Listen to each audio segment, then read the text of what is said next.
Are imaging tests like MRI always needed to diagnose TMJ, or can it be diagnosed through a clinical exam alone? Dentistry, we do not diagnose just by clinical exam alone. At least we want to justify our findings along with imaging.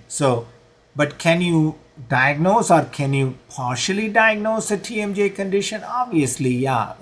When your jaw pops up, uh, it is because of the joint. When you have a complete joint pain, more than likely, and it is possibly because of the TMJ, or the temporomandibular joint, or TMD, the temporomandibular disorder we call it.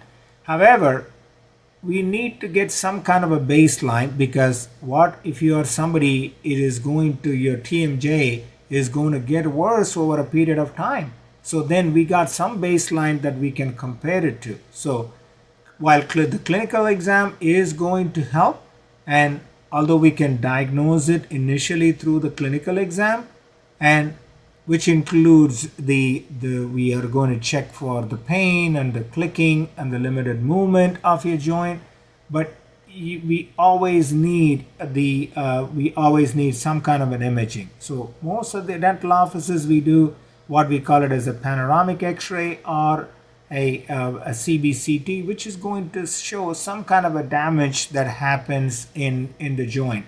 But do you really need an MRI? Possibly not, unless your condition is kind of advanced, and particularly if you're in the United States and if you are going to be using your benefits, and the MRI exam may or may not be covered by your benefits. So in that case, we have to think about helping you as well.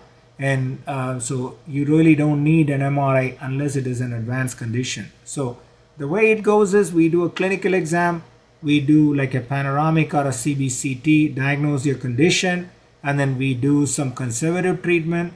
And then if that conservative treatment does not help, then if you needed to really go see like an advanced, like a TMJ specialist, or we call it as a TMJ dentist, in those cases, again, as you go, we will be sending a copy of whatever the imaging that we have in that case. And if they think that you're really going to need like an MRI, they are going to order, particularly if you have any symptoms that are going to persist, or they are going to get worse. And this imaging is going to really help assess really what is your joint structure, and then rule out any other condition.